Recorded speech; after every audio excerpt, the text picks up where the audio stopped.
So, semangat pagi. Welcome back to our SDGs workshop. Let's start this session. The first group of today's presentation is a USH group.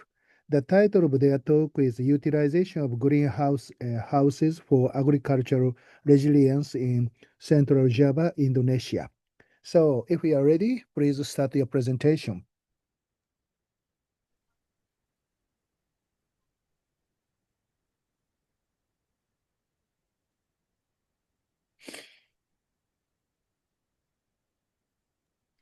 Good morning, ladies and gentlemen.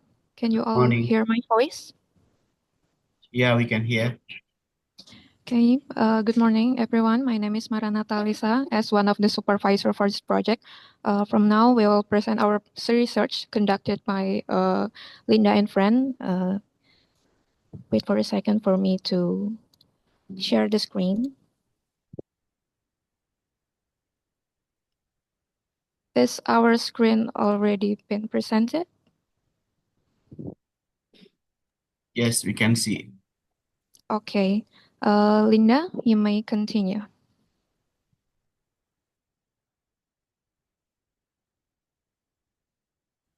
Good morning, distinguished participants.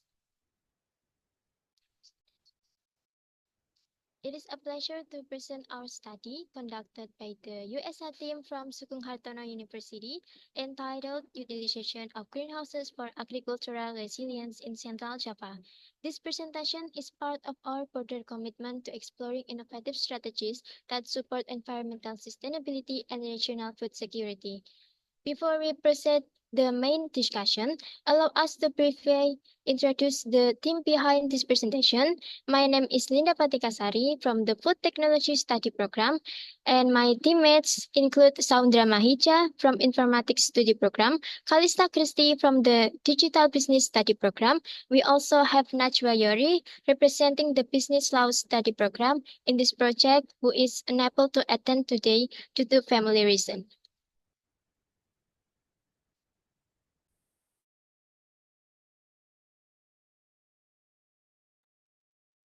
This presentation is intended to achieve three primary objectives. First, it highlights the contribution of greenhouse technology to environmental protection. Second, we focus on how this technology can improve food security, particularly in Central Java, where small-scale farmers are vulnerable to unpredictable weather patterns and resource constraints. Third, we are working to align this local agricultural innovation with the United Nations Sustainable Development Goals, or SDG, specifically on goal number 2, goal number 6, goal number 13, and goal number 15. Through this perspective, greenhouse technology is not merely an agricultural tool, but a critical bridge between local actions and global commitments to sustainable development. In the context of increasing environmental uncertainty, agricultural realism has become an important concept in policy and practice. As defined by Bohen et al. 2023, agricultural realism refers to the capacity of agricultural system to absorb, adapt to, and recover from external disturbances and shock as climate change, extreme weather events, and natural disaster, while maintaining a stable level of productivity. To build agricultural resilience, it is crucial to recognize that agricultural challenges are context-specific. Issues like food price volatility, biodiversity loss, climate risk, and soil degradation affect food system, especially in a region like Central Java. Greenhouse technology offers an adaptive solution by providing controlled environments, reducing climate dependency, protecting biodiversity, preserving soil quality, and enable stable harvest. Thus, adopting greenhouses is a strategic move to enhance long-term productivity and sustainability.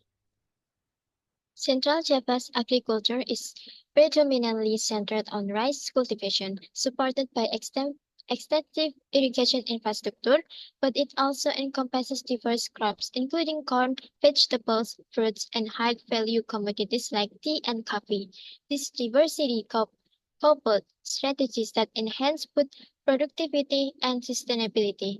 In this context, greenhouses emerge as a vital technological intervention with multiple benefits that directly contribute to agricultural resilience in central Java.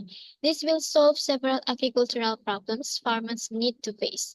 First, unpredictable weather patterns, where we face the increased frequency of droughts, floods, and shifting seasons affecting planting cycles.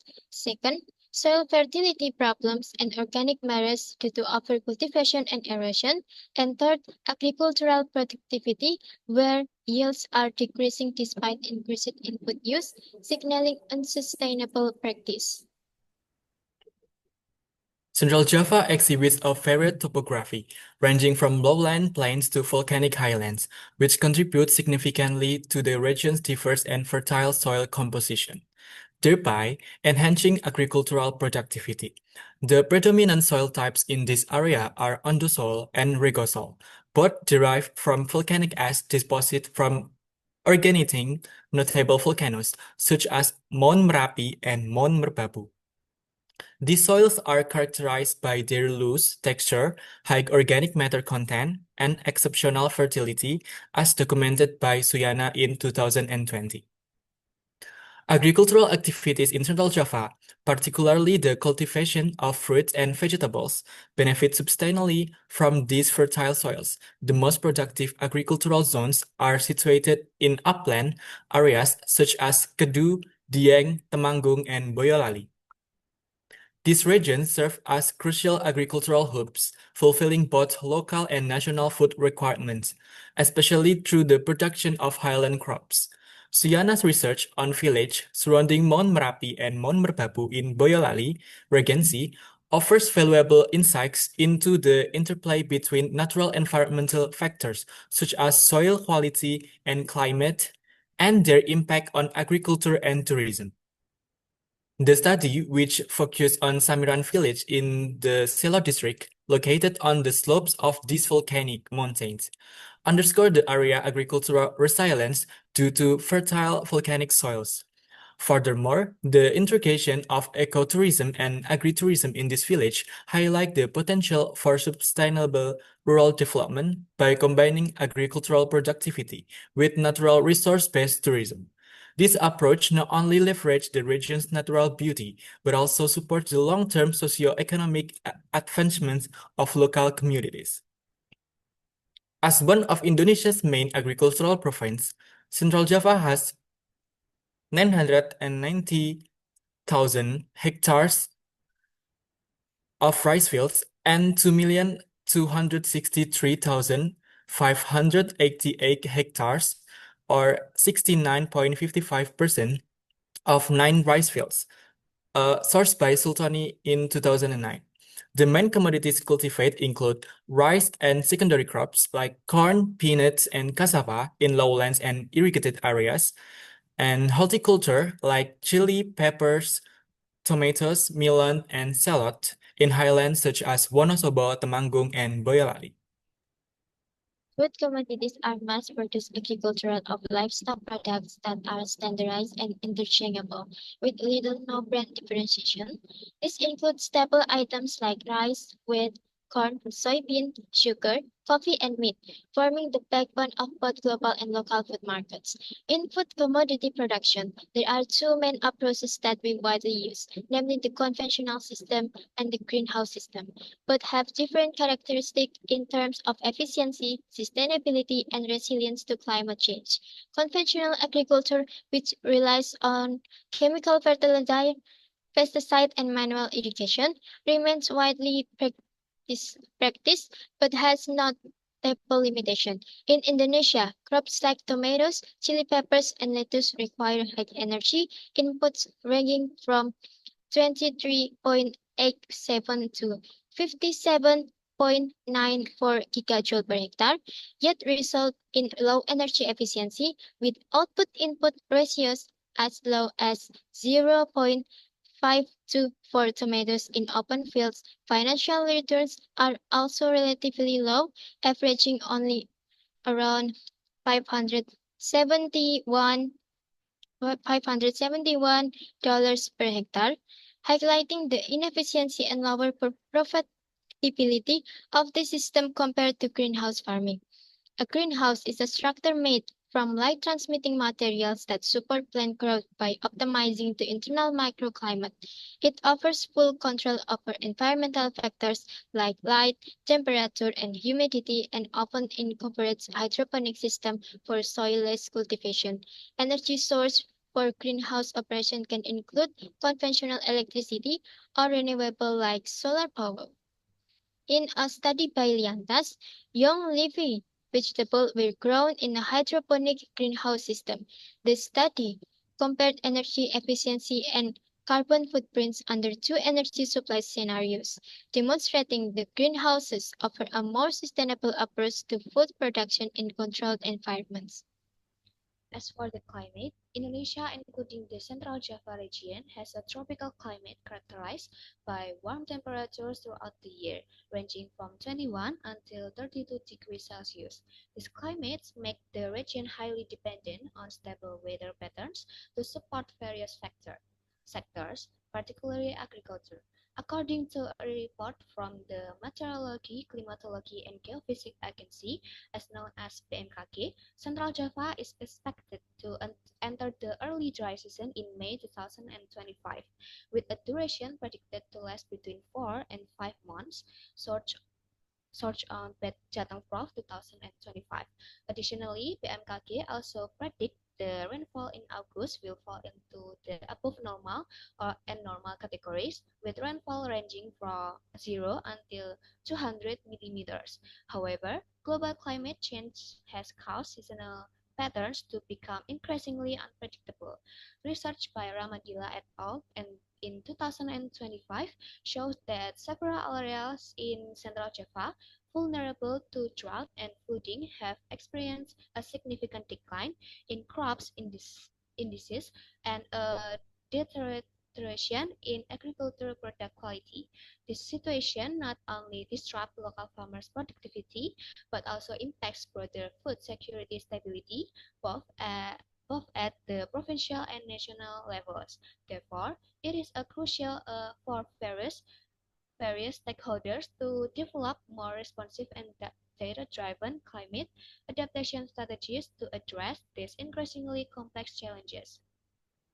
In the face of increasing environmental challenges and land degradation, greenhouses offer a sustainable, scalable solution that aligns with both local agricultural needs and global sustainability goals. A greenhouse is a structure specifically designed to create a controlled environment for plant growth. It works by trapping sunlight and regulating internal conditions such as temperature, humidity, and light, allowing crops to thrive regardless of the external weather change.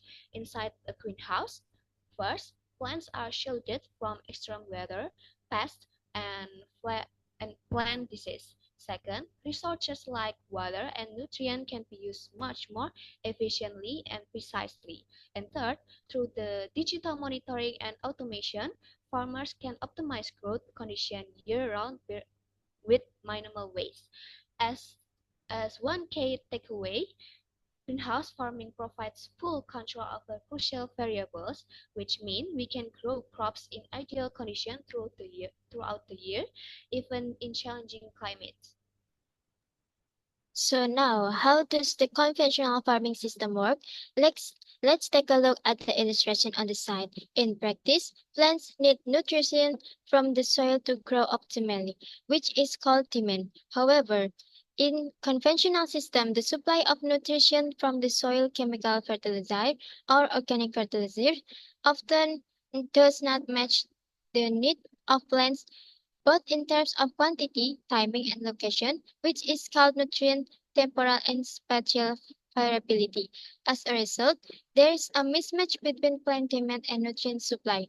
As plants grow and require more nutrition, the supply remains stagnant because fertilizer application is done in bulk and without precise measurement. This not only harms the plants but also damages the soil and nearby clean water source.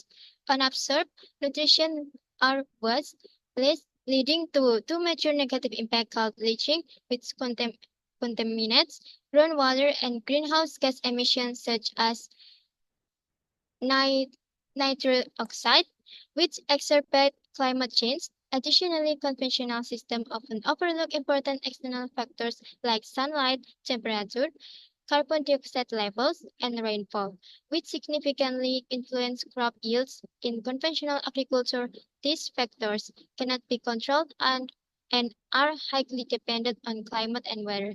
When all this potential is not maximized, a yield gap emerges, the difference between actual yield and the maximum yield that should be achievable. It should be noted that there are several types of greenhouse models, but here we present a smart greenhouse mechanism based on the Internet of Things or IoT. This system works with smart sensors that are interconnected. First, a soil moisture sensor detects the water content in the soil. If the soil is too dry, the sensor sends a signal to the base station, which then activates the water pump motor to water the plants precisely, only to the parts that need it. Additionally, a temperature sensor monitors the temperature inside the greenhouse. If it becomes too hot, the automatic cooling system activates to maintain a stable climate, especially for sensitive plants. For fertilization or spraying needs, a variable rate sprayer equipped with a flow sensor is used to ensure the liquid is sprayed according to the plant's needs, avoiding waste and overuse. All these components, from humidity and temperature sensor, motors to sprayers, are coordinated through IoT nodes that continuously send data to a base station, which can be a computer or a cloud system. This allows farmers to monitor and control the system remotely via smartphone. Smart greenhouses not only simplifies farming, but also make it more water efficient, energy efficient, and environmentally friendly. If we take a look for a comparison between conventional agricultural results and greenhouse-produced commodities, we see that greenhouse farming offers more efficient, more fertile, and more resourceful results than the conventional one. Alongside with this positive impact, the aspect we should consider is the cost seen technology, like greenhouse use technology such as drip irrigation system, temperature control, and automatic lighting. How do greenhouses help to implement SDGs Goal 2? Greenhouses boost the productivity and reliability of food production by creating stable, year-round growing environments unaffected by extreme weather or seasonal changes. Precision agriculture inside greenhouses leads to higher yields per square meter and allows cultivation in urban or otherwise vulnerable locations by reducing crop loss to pests and disease. Thanks to controlled conditions, greenhouses contribute to greater food security. And greenhouses can be used to solve SDG goals number 6, which is clean water and sanitation, because greenhouse-based hydroponic systems use up to 90% less water compared to traditional open field farming. This system recycles water and nutrients, minimizing runoff and preventing pollution of nearby water bodies. Fewer chemical pesticides are required, reducing potential water contamination from agricultural sources. Next, for facing the climate change, greenhouses help by reducing dependency on weather patterns. Greenhouses make farming more resilient to climate-related risks such as droughts, floods, and heat waves. Controlled environments use fewer agrochemicals and can optimize resource use, lowering the carbon footprint per kilo of crop produce. Also, vertical and intensive greenhouse farming on small plots limits land use change, a major source of agricultural greenhouse gases.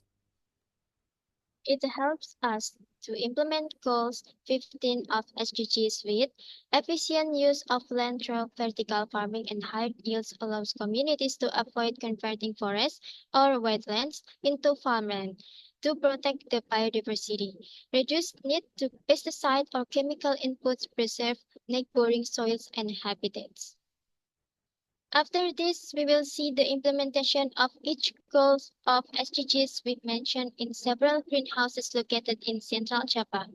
The first is based on Pocong Hydroponic MSMA, located in Tegal, Central Java. exemplifies local implementation of SDG 2 Zero Hunger. Using a greenhouse integrated hydroponic system, it produces fresh vegetables like pak choy and lettuce year-round, supplying local market and modern retailers such as Rita Mall Tegal. The controlled environment ensures crop quality despite extreme weather while also promoting efficient water use. Beyond food security, the initiative empowers youth, creates jobs, and improves community welfare. Social contributions, including donation to orphans, show its commitment to broader social impact, proving the sustainable greenhouse farming can strengthen food resilience in Indonesia. The next is Bagus Hydro Farm as an example for SDGs Goal 6 implementation. It consists of 800 meters cubic of land equipped with a greenhouse containing a total of 5,819 planting points consisting of adult and juvenile planting tables as well as a nursery area. The hydroponic system used is a floating raft for juvenile plants and an NFT for adult plants. The main commodity grown at Bagus Hydro Farm is a lettuce. With the hydroponic system regulates water circulation, making it more efficient and economical with minimal use of pesticides and minimal pests, thereby reducing the risk of water pollution. Bagus Hydro Farm adapts the smart greenhouse system, one of which is through its hydroponic system. The hydroponic system used at Bagus Hydro Farm consists of floating racks for young plants and an NFT for mature plants. And the Laguna Greenhouse in Semarang, Central Java, demonstrates a strong connection between SDG number 13, or climate action, and sustainable agriculture system through the implementation of integrated precision agriculture that is resilient to climate extremes. Laguna Greenhouse implements a high-tech precision agriculture system to enhance sustainable efficiency, where the controlled greenhouse structure provides resilience against extreme weather conditions such as excessive rainfall, drought, and increasingly unpredictable temperature fluctuations caused by climate change. This system reduces the carbon footprint through local production that minimizes transportation emissions, smart drip irrigation technology that optimizes water use up to 70% more efficiently than conventional agriculture, and the elimination of pesticides, thereby reducing emissions from agricultural chemical production. Modern greenhouse infrastructure is also easily adaptable to renewable energy sources, such as solar panels for automated irrigation system and climate control, while precision fertigation system ensure efficient use of resources by precisely regulating the ratio of water and nutrients, minimizing input waste, and maximizing productivity per unit of resources use. The following is a case study that illustrates how local agricultural innovation can contribute significantly to SDG Goal 15, Life on Land. This example comes from Kiana Farmhouse, located in Bragolan Village, Purworejo Regency, Central Java. The main advantage of this greenhouse lies in its wise use of land, where they develop agriculture without the need to clear forests or other natural areas, but instead use vacant family-owned land. This is an important step in biodiversity conservation efforts. The cultivation system used is based on polybags with cocoa peat medium, which is known to be environmentally friendly and capable of maintaining stable soil structure. This approach also reduces dependence of pesticides and excessive chemical inputs, which often pose a threat to soil health and surrounding ecosystem. Despite its limited land area, Kiana Farmhouse successfully cultivates various premium melon varieties such as Sweet Honey, Golden Topaz, Kirin, and 101 Dalmatian. The harvest is distributed to local region markets, including Jakarta, Surabaya, and Kebumen, supporting local food security while reducing the carbon footprint from long-distance supply chains. Through this approach, Kiana Farmhouse provides a concrete example of how land efficiency, ecological sustainability, and economic value can coexist to support environmentally friendly development. So that's the end of our presentation. We are open to any question you have regarding our presentation. Please proceed. Okay, thank you very much for your interesting talk. And now the paper is open for discussion. Are there any question or comment?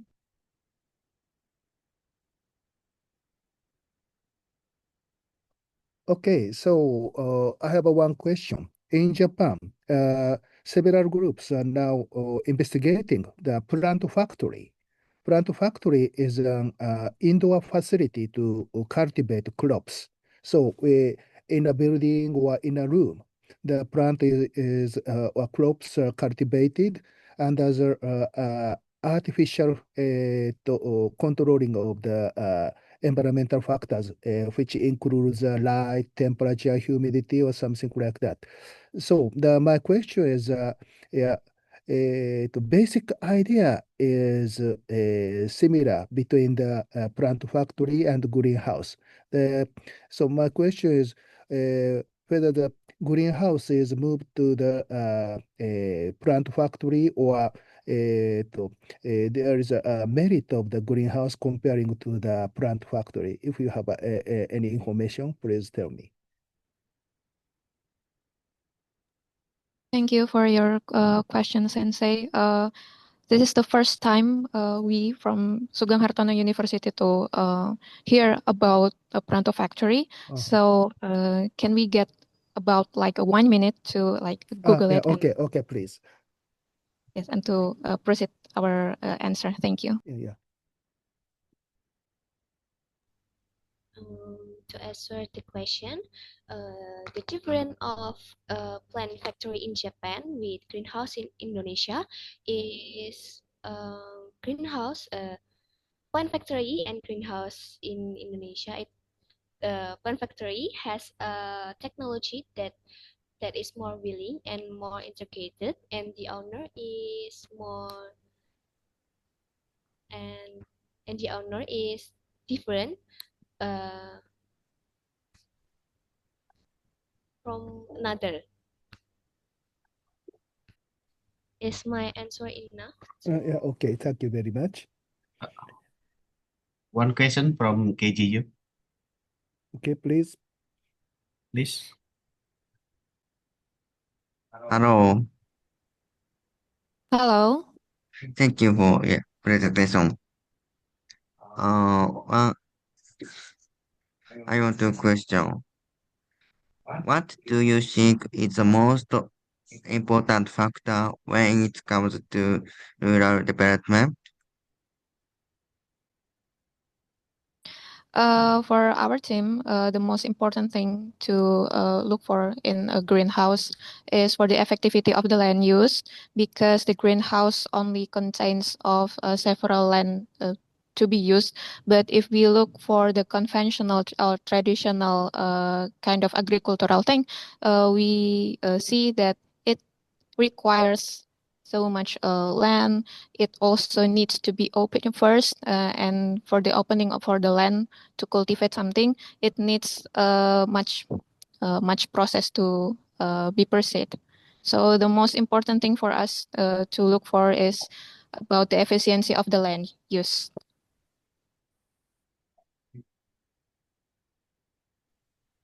Thank you. You're welcome. Goodbye. Okay, are there any question, comment?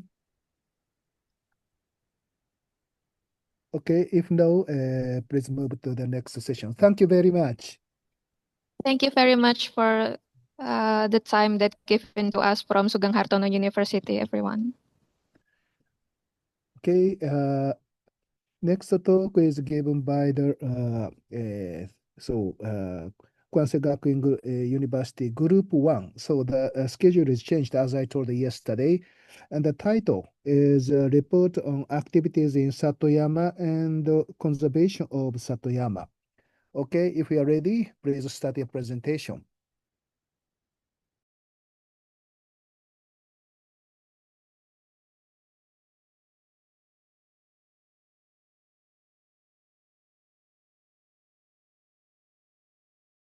introduction, I will present information about the Satayama and what we did at Saraike wetland.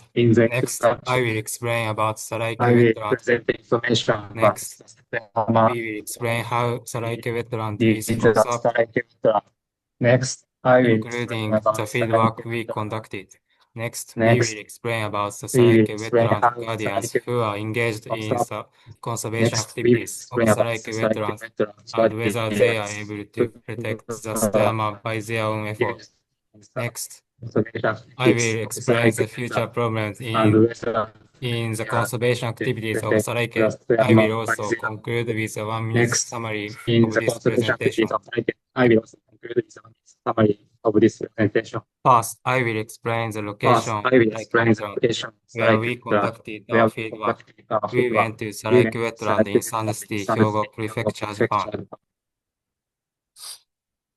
I will explain about the Satayama in Saraike wetland. The Satayama is a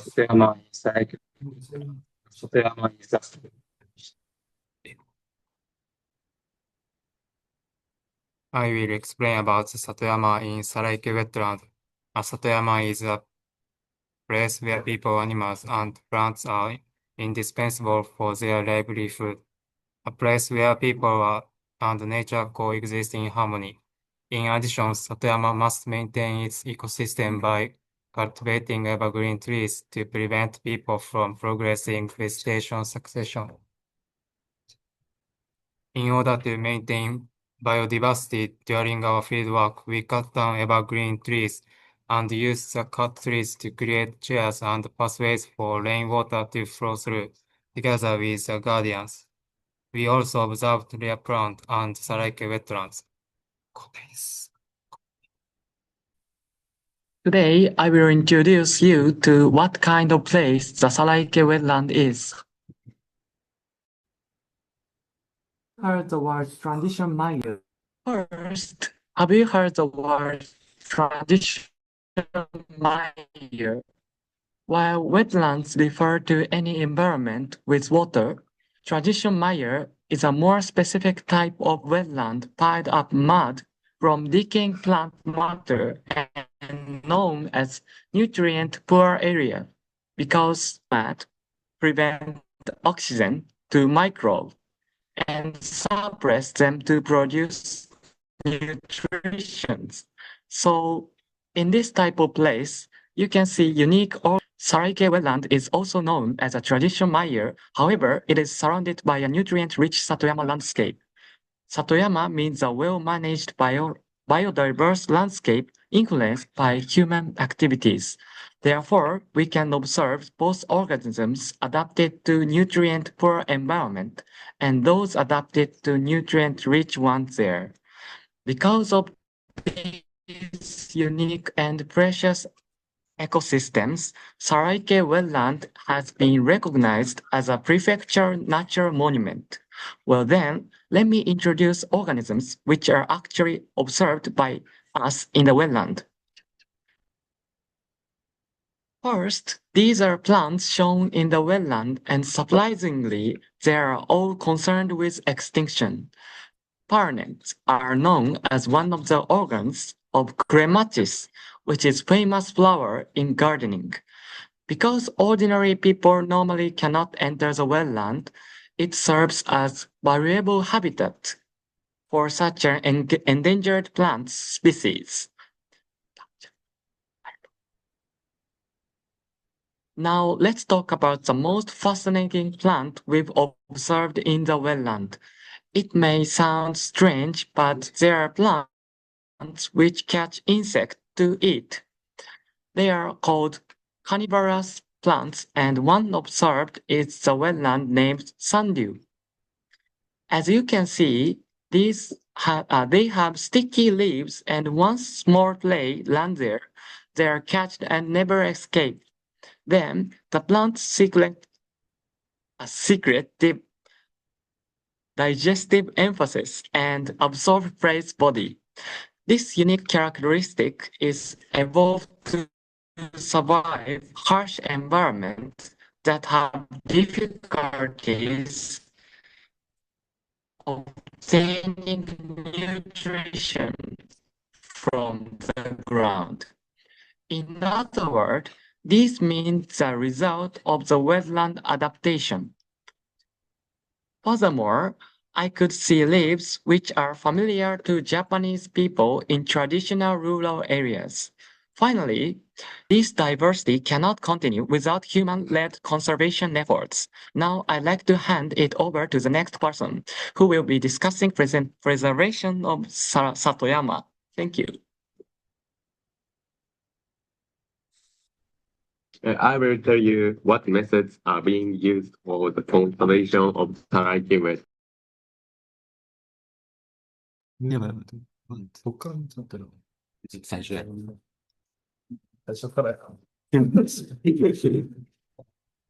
I will tell you what methods are being used for the conservation of Saraki wetland.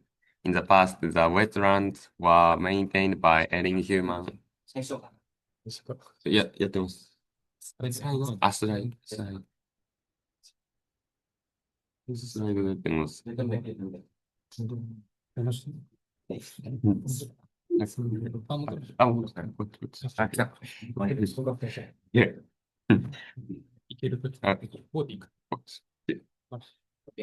I will tell you what methods are being used for the conservation of Saraki wetland.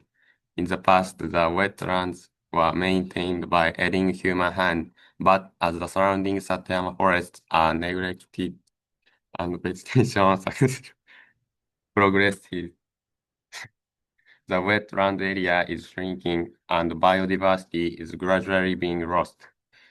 To continue to protect Saraki wetland, conservation activities by people will be necessary. This time, I will show you 4 examples to protest Saraki wetlands. First example, 3 cutting activities are done in Saraki wetland. Saraki wetland was formed by adding human hands. If people don't do something about it, Saraki wetland will disappear. Any other Satoyamas are too. So why do we cut down trees? The main reason is to grow plants specific to the wetland.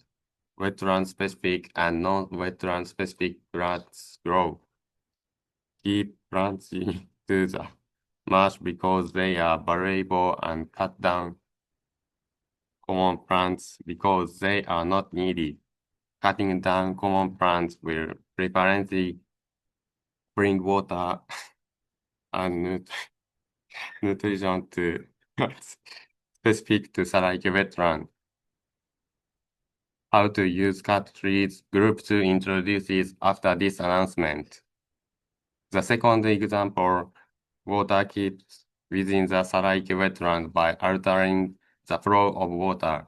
Wetlands are places where life is nurtured by water. The local said to prevent water shortage in Saraki wetland. Water flow is changed to keep water in the wetland. Water is circulated so the wetland as much as possible to moisture the entire wetland. The third example, Saraki wet なんでスライド変わってない。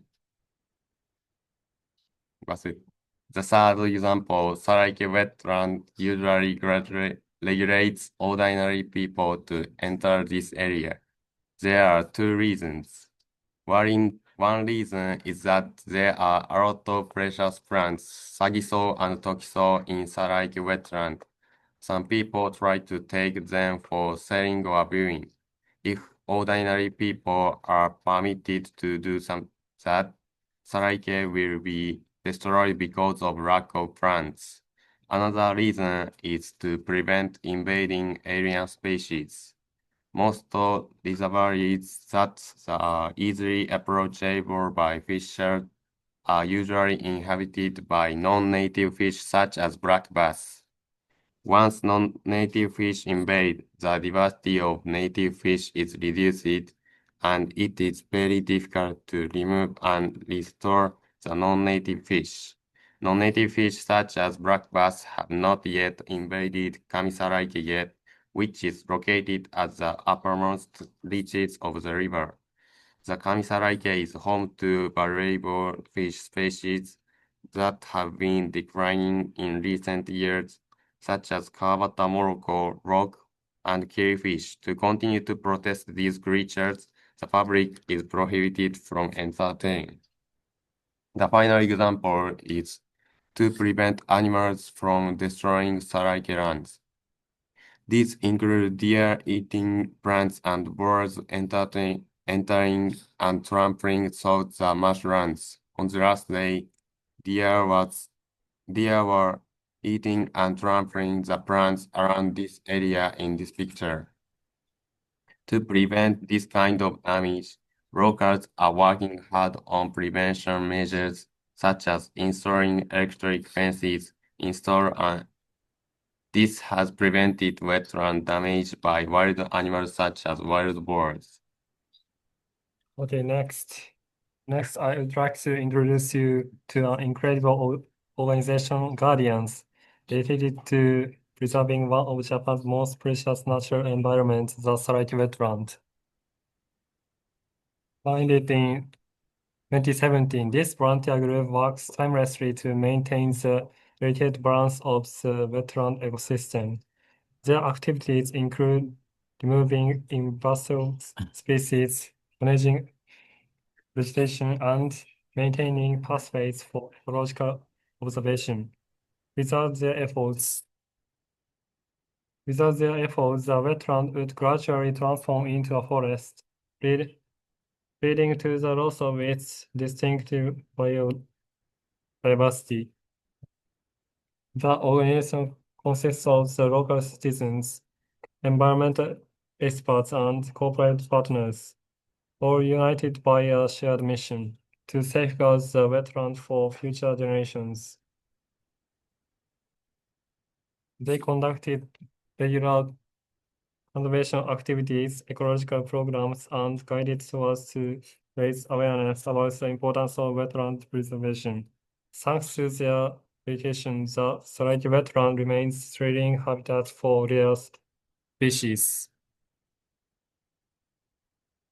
Next, how does Moribito continue to do activities?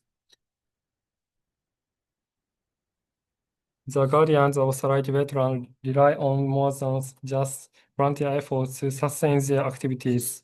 While volunteers play a crucial role in conservation tasks, the organization resources funding from various sources to support long-term preservation efforts. One key funding method is hometown tax crowdfunding. For instance, in 2023, our campaign aimed to raise 1 million to cover essential expenses like equipment purchases. However, in reality, there are only 3 donations and the total amount raised was only 22,000 yen. This donation amount alone is not enough to provide sufficient support. So I think it is necessary to spread the appeal of Saraike wetlands through social media and other means. Additionally, the group benefits from corporate hometown tax donations, allowing businesses to contribute financially while receiving tax deductions. This approach not only provides crucial funding, but also encourages corporate participation in environmental conservation. When a company makes a donation to Sanders City, the company that makes the donation will receive a 30% tax deduction. In addition, companies that make donations will be published on Sanders City bulletin boards and on its website. However, there are some problems.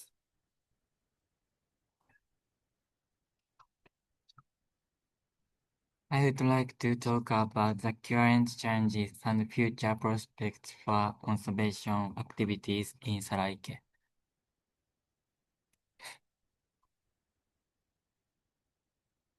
As you have already shared, Saraike is a variable natural area, but right now, continuing the conservation work, there is becoming more and more difficult. One of the biggest challenges is the aging population. Many of the people who have taken care of Saraike are getting older. The work like cutting grass, trimming trees, and maintaining the pond requires a lot of physical effort. Without enough helping hands, it's hard to keep the environment clean and safe. Another issue is the low participation of younger people. Many students and young adults are busy with school, work, and their private lives.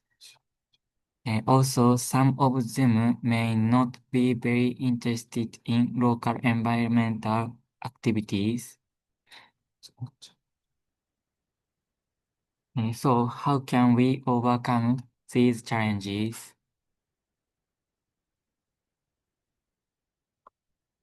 First, we need to create systems that make it easier for people to join. For example, holding short one-day volunteer events could lower the barrier to participation.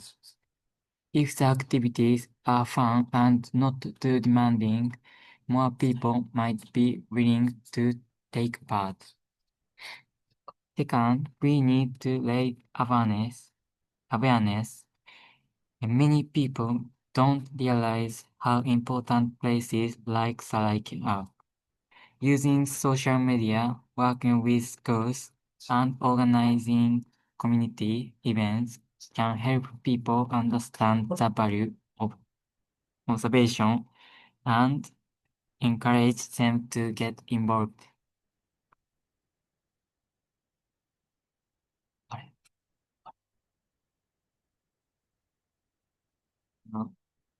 We also use tools and technology to support the work. For instance, using simple machine for cutting grass or creating online guides about how to help can make participation easier. Through these kind of efforts, I believe we can continue conservation activities in a sustainable way. We actually cut down trees to allow light to shine on the young trees, thus promoting their growth. We also use the cut trees to create pathways and change the flow of water, thereby alleviating the lack of water in Saraike wetland.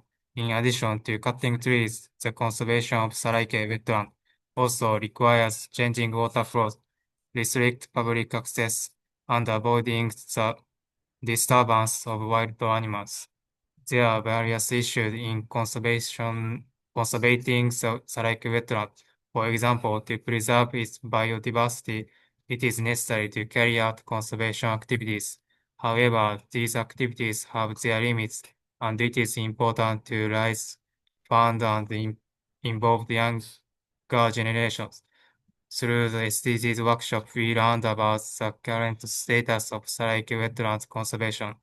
We also learned that anyone can be involved in environmental conservation and that we are part of nature. Thank you very much for your kind attention. Okay, thank you very much. Now the paper is open for discussion. Are there any question or comment? Okay, I have a question.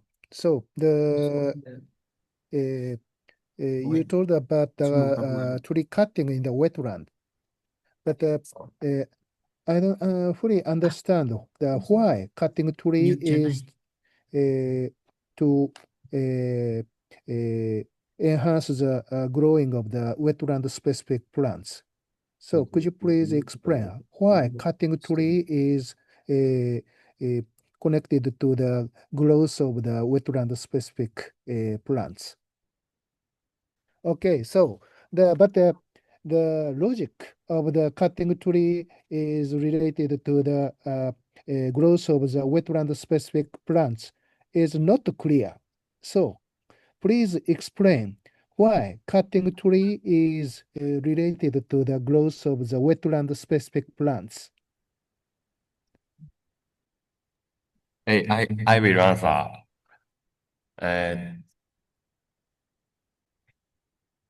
We actually cut down trees to allow light to shine on the young trees. So specific to the Satoyama trees are very precious, and they are not they don't grow in other places. So you mean that the sunshine is And, inhibited by that tree? If we and don't cut down trees, Satoyamas will become forests. Okay. So, yeah, not okay, but you mean that so the sunshine is inhibited by the tree, and the wetland-specific plants is the height is small. So the without cutting tree, the wetland-specific plants cannot get the enough sunshine. That is the reason why you cut down the tree to ensure the sunshine for the wetland-specific plants. That is the reason why you cut down the tree, I think.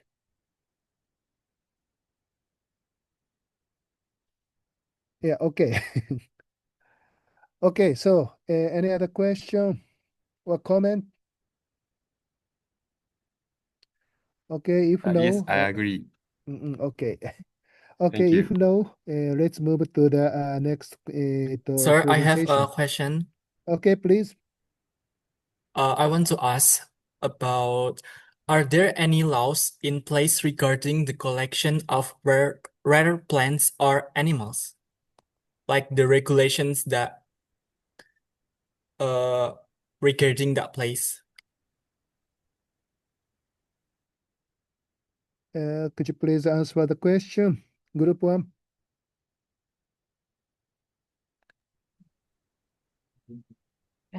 Excuse me, please. Can I question again? Okay, so my question is, are there any laws in place regarding the collection of rare plants or animals? I could understand. I will answer. Okay. I don't know it is whether law or not, but it is restriction that we couldn't bring the organisms in wetland out, and we can't take a picture. We can't upload the SNS, those of pictures of animals in the wetland.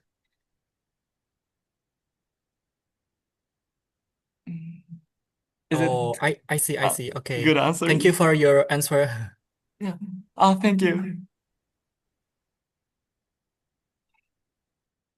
Okay, any are there any question or comment? Okay, if no, let's move to the next presentation. The next presentation is given by the UiTM's Group 2. The title of their talk is Empowering SDGs 15, Integrated Approach to Conserving Asian Elephants and their biodiversity too.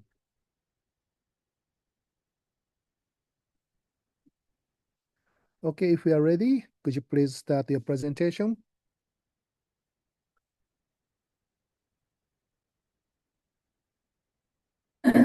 Hello, Assalamualaikum and konnichiwa. We are part of 6 students from UiTM Malaysia and we are happy to be part of this online workshop. Let's introduce ourselves. My name is Nur Alia and this is my member consists of Wana Nazifa, Wana Atila, Azrin, Siti Johaina and Shamila Aina. Today we're going to talk about something very close to our hearts, which is ASEAN elephant and why they are important not just for Malaysia but also the world was. Our presentation is called Empowering SDG 15, an integrated approach to conserving ASEAN elephant and their biodiversity. Don't worry, we will keep everything simple and easy to understand. We will show how saving an elephant also helps protect our forests and other animals.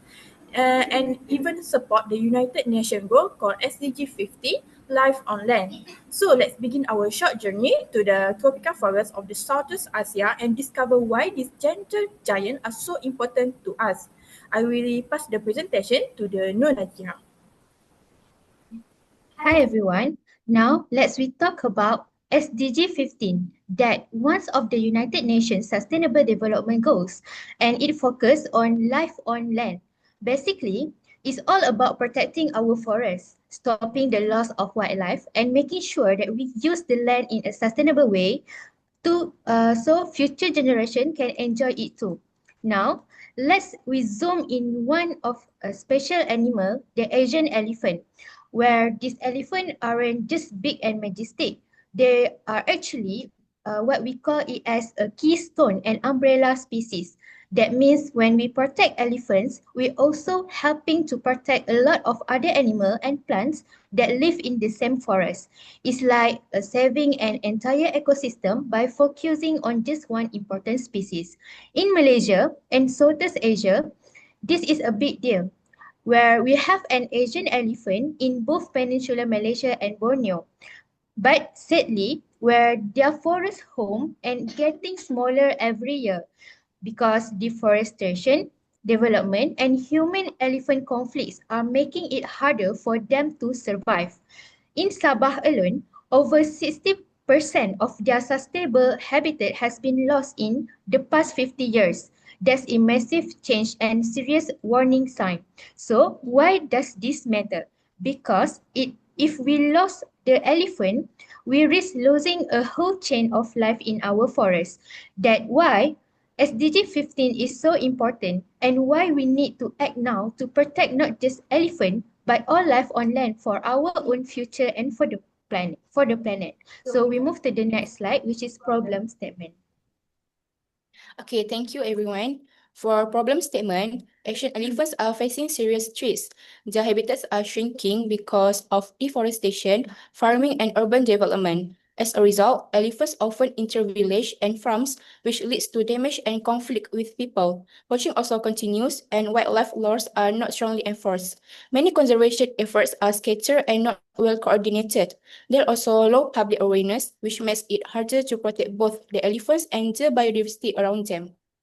So I will pass to the next slide. Thank you. For the objective, our goals are simple but important. First, we aim to develop a comprehensive conservation plan that integrates science, local communities, and government support. Second, we want to show how saving elephants also helps protect nature as a whole and supports SDG 15, which is life on land. And third, we are looking for practical long-term solutions to reduce conflicts between people and elephants and to maintain their habitats biosystem. In short, protecting elephants means protecting our planet's biodiversity too. And I will go through this slide methodology.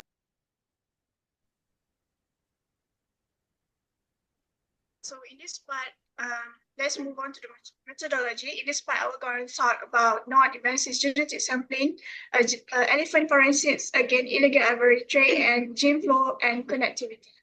So Asian elephants are endangered alive in deep forests, making them hard to study. That's why an integrated approach is important for their conservation.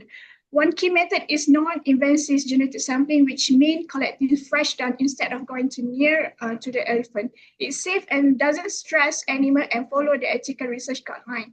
From the dung, scientists can extract DNA to figure out how many elephants there are in this area and their healthiness and whether they are related to whether they are female or male. This help track their movement and understand their family trees and see if some group are becoming isolated, which is dangerous from their survivors. Using this genetic data, researchers can also estimate population size and map out which forest area are still suitable for them to live together back. And if some habitats are cut off, they can plant wildlife corridors to connect them back. All this help protect elephant better in long run and support a smarter conservation decision later. So next, did you know that DNA can help fight wildlife crime and protect elephants? It's true. Scientists now use DNA analysis to trace where the ivory comes from and is helping law enforcement crack down on poaching and trafficking. It all starts when ivory is seized by the authorities, maybe at the airport or a shipping port or a border checkpoint. For those tasks, scientists take a small sample, just shavings or tiny fragments. Inside the tusk is a layer called dating, and that's where the elephant DNA is found. In the lab, scientists extract that DNA and use a special marker called short tandem repeat or mitochondrial DNA to create a unique genetic fingerprint for each elephant, just like human fingerprint. No two elephants are exactly the same. Once they have the DNA profile, they compare it to the reference map building for the thousands of non-elephant population across the Africa and Asia. This comparison can reveal where the ivory likely come from, sometimes down to the specific region, even parts. Why this important? Because it shows us when elephants are being killed illegally. This area, called poaching hotspot, are critical for the enforcement. For example, as you can see in the map, between 2009 till 2011, Malaysia was a major transit hub in the ivory trade. Ivory for Africa countries like Kenya, Tanzania pass through the Malaysia to reach consumer market in the China, Vietnam and other places. So these scientists helps not just the catching the trafficker but also with the making better laws and targeting high risk zone. So the next slide. DNA is also used to study how elephant population move and connect. Let's say a rural farm or city split their habitat. Scientists can collect down sample and hair from the both sides of the barrier and compare the DNA. If elephants are still moving and breeding across the area, their DNA will show a mixing, what scientists call as gene flow. If the gene flow stops, it's a warning sign. It means that elephants are isolated, which can lead to the inbreeding and weaker population. This type conservationists where wildlife corridors are falling and where the new one need to be created or improved. So in the end, DNA forensic isn't just about solving crime, but also a powerful tool for protecting elephant population, keeping them connected, and ensuring their survival.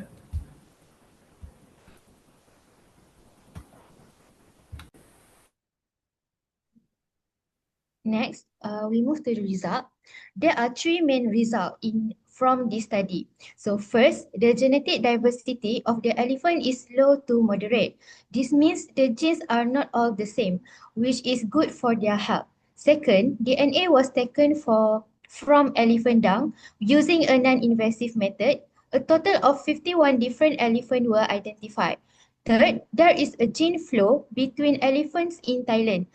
This shows that elephants are moving and mixing genes across borders, which help the population stay strong. So these results are useful for improving elephant conservation. We move to the next slide, which is now let's take a look at another important study, this time from Cambodia.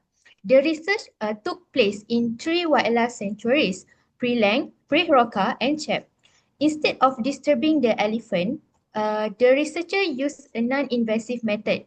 They collected dung sample, which is from elephant poop, and from that, they extracted DNA. This let them learn about the elephant without needing to see or capture them. From the DNA, they discovered 51 individual elephants living in this area.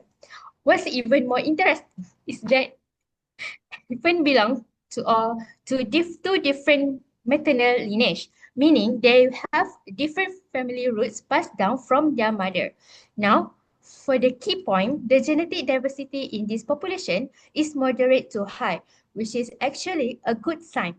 It means there's still a healthy mix of genes in the group, which help the elephant stay strong and adapt to change. However, there's a concern. The population is still small. Scientists say we need at least 1,000 elephants in a group to really avoid the risk of inbreeding and maintain a stable, healthy population. So even though this population is small, the diversity gives us hope. But we still need to protect them and support their growth to make sure they survive in long term.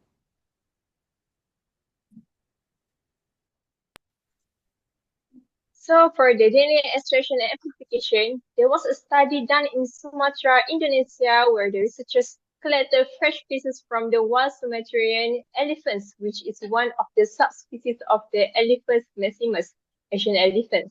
The researchers used a special kit that called Kiam DNA stool mini kit to get DNA from the dung, and it worked really well, even for the samples left in the field for up to 24 hours. Then they used a method called multiplex PCR to copy certain parts of the DNA, including genes that show the elephant's gender and other unique genetic markers. This method has very few errors when amplifying the DNA. Thanks to this technique, the researchers could tell the gender of each elephant accurately and double-check results to avoid the mistakes. Their findings help support conservation work by making it easier to track and protect elephants' population. On the right, you can see the Sumatran elephant in its natural habitat. As it eats and moves through the forest, it spreads seeds, which helps to keep the forest healthy. This study shows how using non-invasive methods like dung sampling can play a big role in saving both elephants and their environment. So for the next slide. Next slide is the last result. Let's talk about the gene flow. Gene flow is when the gene move from one population to another, like when elephants from different test breed. This helps mix up their genes and keep the population healthy and diverse, which is super important for their survival. In this study, the researchers used a special tool that called TreeMix to understand how elephants are related and whether they have shared genes in the past. They looked at the 5 elephants population across Thailand. On the left side of the figure, which is labeled A, you can see the tree diagram that show how closely these populations are related. Then label B is a kind of fit check that confirms one clear migration or gene flow event that actually happened between them. Now, what's interesting is that this gene flow might not be just natural. It could be due to the human action, like when people move elephants between parks or using semen from one elephant to breed another in a different location. This captive management action can unintentionally cause the genes to meet between populations. So why this is important? Because understanding this movement helps conservationists plan better. If they know which populations are connected, they can make smarter decisions to protect the genetic diversity and to ensure the elephants stay strong and healthy for the future generation. And that's a quick look how gene flow helps us understand and protect the Asian elephants in Thailand. So move to the discussion. Okay, for the discussion, protecting biodiversity through genetic monitoring. Okay, first, non-invasive sampling is practical and ethical. Asian elephants are big, wild animals, and they are in danger. So we cannot just go near them and take blood or touch them. That's why we use something called non-invasive sampling. This means collecting things like poop, hair, or pee without bothering the elephant. It's safer for them and easier for the people doing the research. But we still have to be careful. The DNA in the sample can go bad if it left out in hot sun or rain. For example, elephant poop that keep in the shade has better quality DNA than poop that's left under the sun. So the way we collect and store the sample really matters. This method is simple and respectful, and it still gives us the important info we need to protect elephant. Next slide. Okay, second, genetic monitoring, long-term survival. Why do we look at elephant DNA? because it tells us how healthy the population is. If too many elephants are closely related, their group has low genetic diversity. That means they could get sick more easily or struggle if the environment changes. We can use DNA to spot this early and then take action, like moving elephants to new places so they can mix with other groups.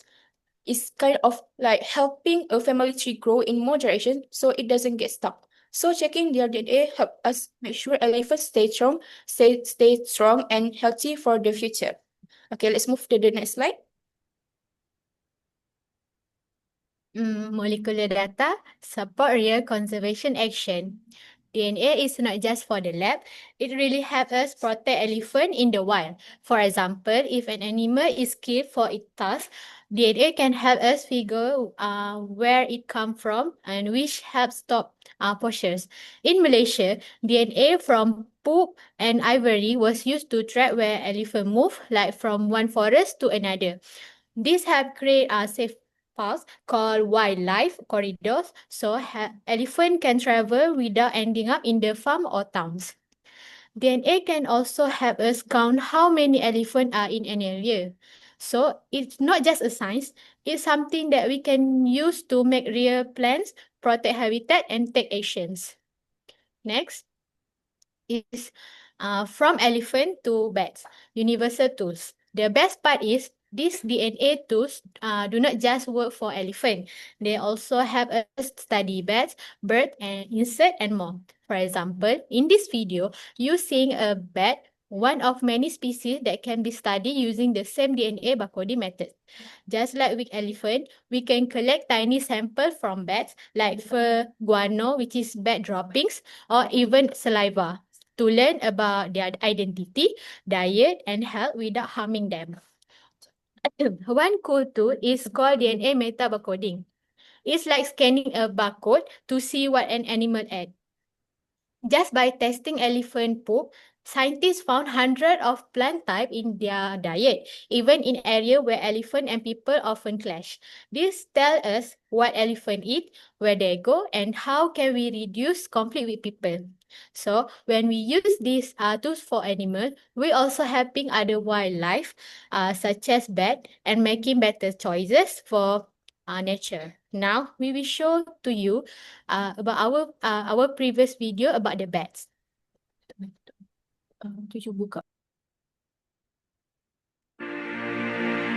Pteropus vampirus, Linnaeus, 1758.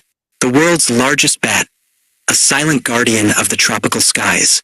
With a wingspan reaching 1.5 meters, it's one of the largest bats on Earth. Native to Southeast Asia, it thrives on fruit and nectar. Yet today, habitat loss and hunting threaten its survival. Awareness is the first step toward protection. The Malayan flying fox is more than just a bat.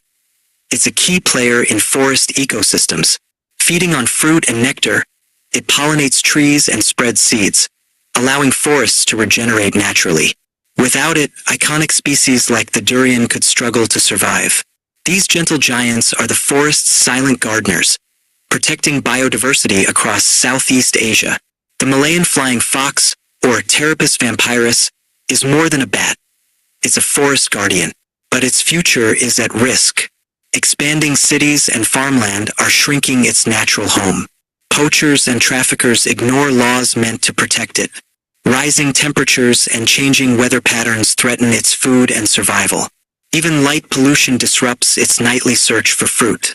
If we lose them, we lose more than a species. We unravel the delicate balance of the rainforest. When it comes to conserving wildlife, accurate identification is the key, which is DNA barcoding. DNA barcoding allows scientists to pinpoint the genetic identity of an individual bat by analyzing a short, standardized region of its DNA, by confirming the presence of Pteropus vampirus. This method was introduced to this technique. Firstly, DNA is extracted from the sample, then the target region is amplified using PCR. Gel electrophoresis confirms successful amplification. Finally, the DNA barcode is sequenced and compared to reference databases to identify the species. This shows that DNA barcoding helps uncover cryptic biodiversity. This insight is critical, It allows conservationists to design strategies that are not only species-specific but also tailored to genetically distinct populations. In short, DNA barcoding is not just a lab technique. It's a modern lifeline for species protection. Mangroves and forests give the flying fox a safe home.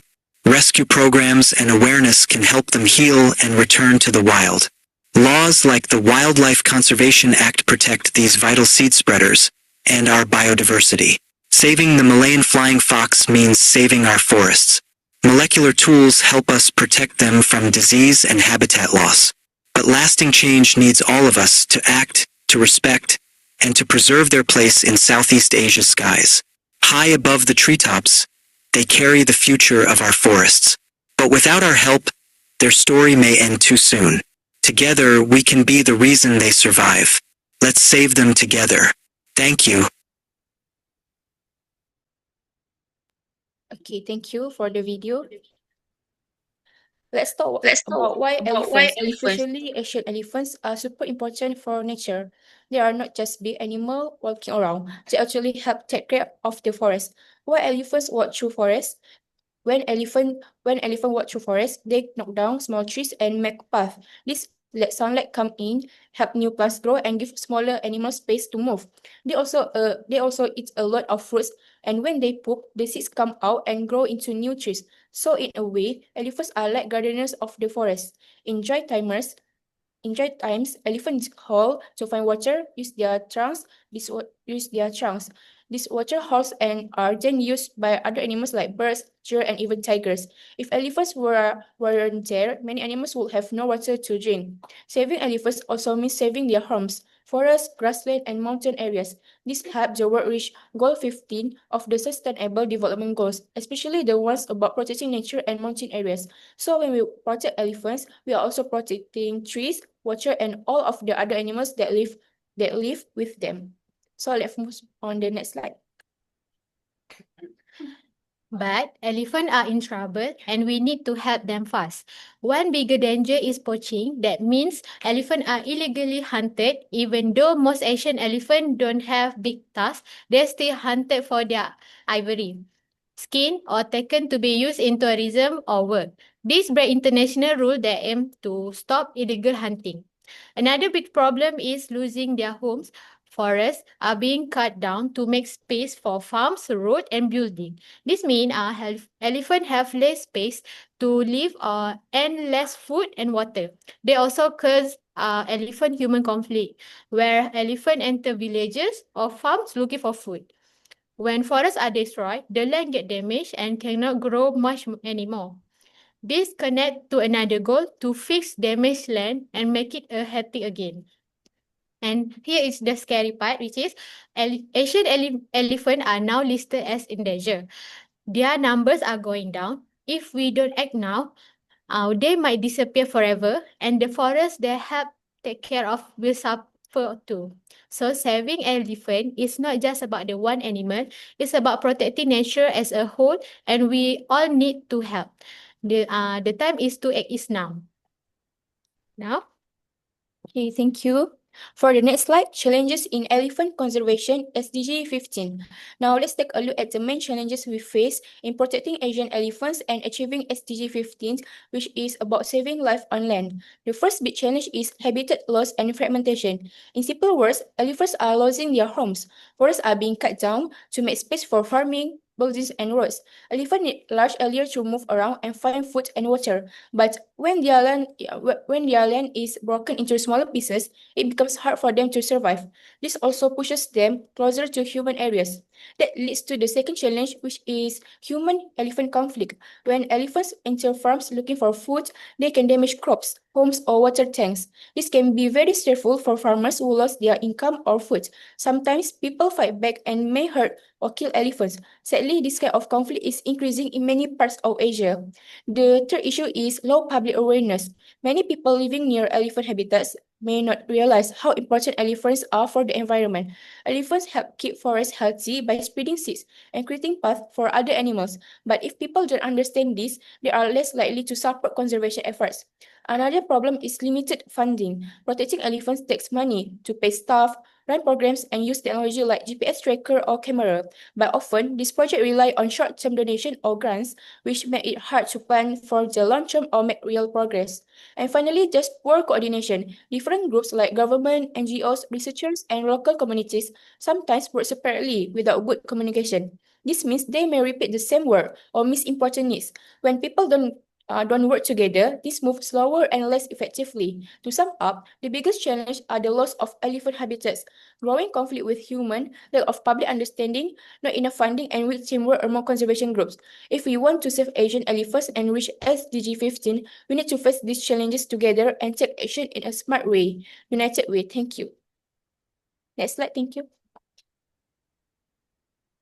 Now is for opportunities to improve conservation SDG 15.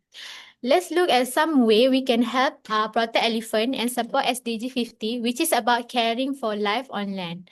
One great opportunity is ecotourism. Instead of seeing elephant in zoo, tourists can visit them in the wild. This brings income to local communities, create jobs, and encourage people to protect the elephant.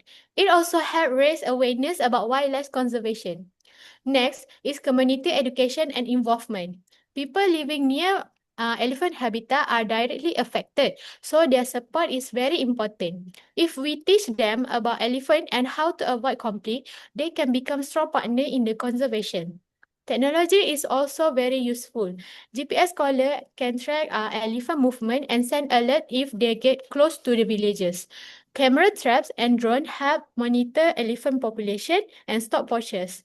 These tools make conservation more efficient and safer. We also need stronger law and enforcement. Government must protect elephant habitat and stop illegal activities like poaching and forest clearing. Working together across country can also make a big difference. Finally, partnerships are key. When community research, NGO, and government work together, they can share ideas and build stronger, more successfully conservation plans. So, even though there are challenges, we also have many exciting opportunities from ecotourism and education to smart technology, strong policies, and teamwork. If we make the most of these chances, we can protect Asian elephant and move closer to reaching SDG 50. Now, for the conclusion. So, as Asian elephant are facing serious challenges from habitat loss to human-elephant conflict and so on. But this project shows that using an integrated approach, we can protect them more effectively. One of the key method is non-invasive stem samples, which give us valuable genetic information without disturbing the elephant. It's safe and ethical, which help us understand their population structure and health. Another method is elephant forensics. By analyzing sizes ivory, we can trace where it came from. This helps law enforcement targeting poaching hotspot and fight illegal trade more efficiently. We also look at different flow. In other words, can elephants still move and mix between different forest areas? This is crucial for planning wildlife corridors, so isolated group can reconnect together again, and all of these methods work together to support long-term conservation, and they also contribute to the Sustainability Development Goal 15, which focus on protecting biodiversity and also maintain healthy ecosystem. That's all from us. Okay, thank you very much. Okay, now the paper is open for discussion. Are there any questions or comments? Okay, then I have a question. So you used the dung, so pieces of the elephants to obtain the genetic information of the elephants.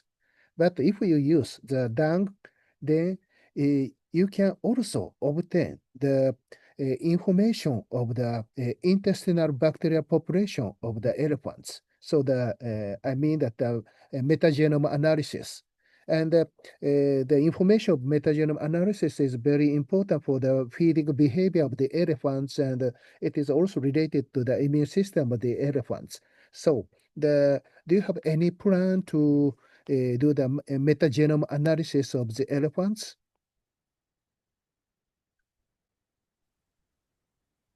Masih mute.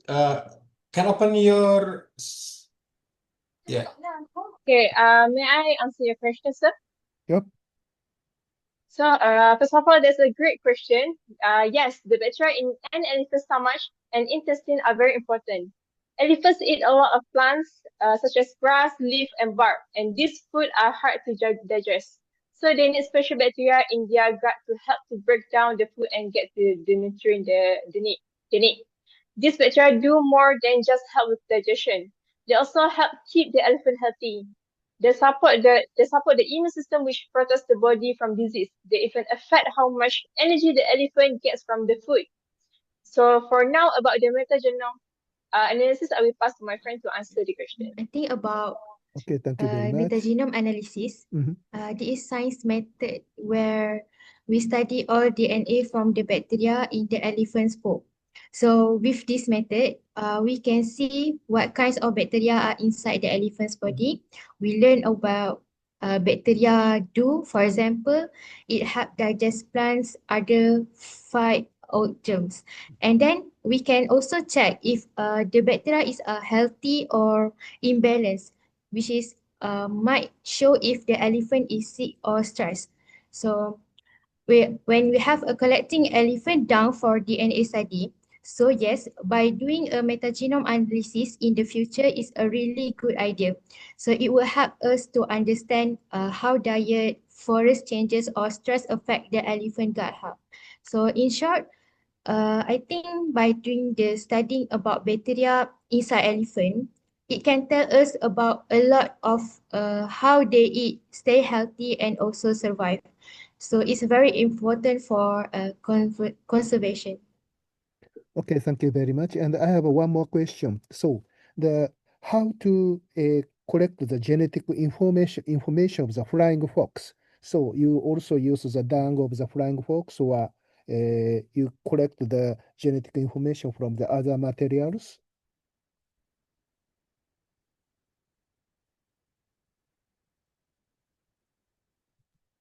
I'm sorry, sir. Could you please repeat the question? So my question is how to collect the genetic information from the flying fox. So the dung of the flying fox is used, or other materials used to collect the genetic information of flying fox. I'm sorry, but can you please allow us to take a minute to answer the question?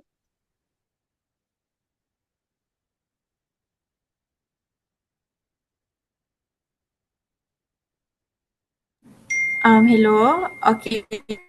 So the question for how to collect the gene material for the flying fox, we can be done using the non-invasive or minimalized invasive method. This method can be used because it ensures the flying fox safety and reduce the stress for this animal. Okay, thank you very much.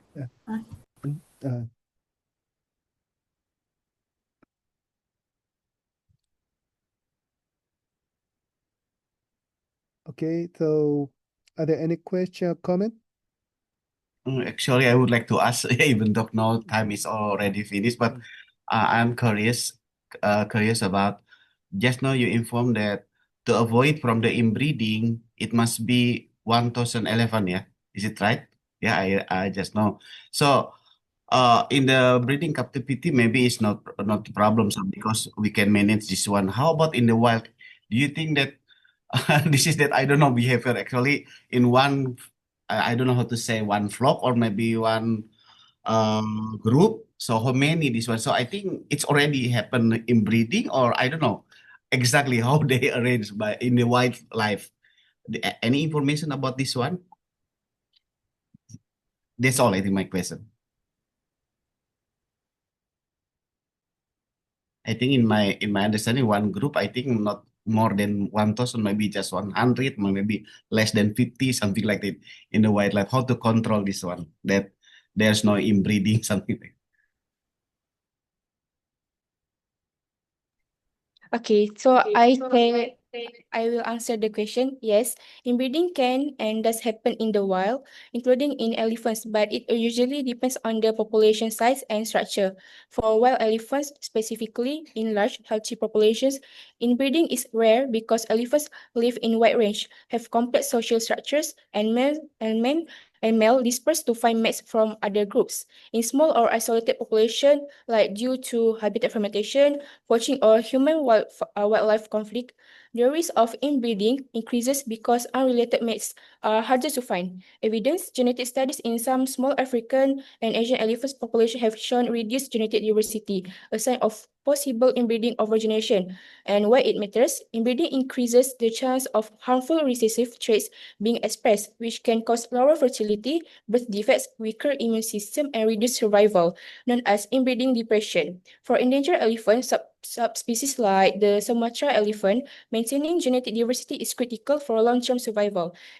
So that's all from me. The question, thank you. Do you understand? Thank you very much, Ron. Thank you. Okay, are there any question, comment? If no, Yeah, time is over. yeah. So then let's take a break. So please come back here to 1:55. So the next session will start from the 1:30. 1:30. Yeah, 1:30. Yeah, I'm sorry, 1:30. So please come back here 1:30. Okay, thank you very much. Okay, thank you very much. Do you have any announcement, Bibi Sensei? I don't have, so please return back. Okay, let's take a break. Domo arigato. Mata. Terima Mata. kasih. Yeah, thank you.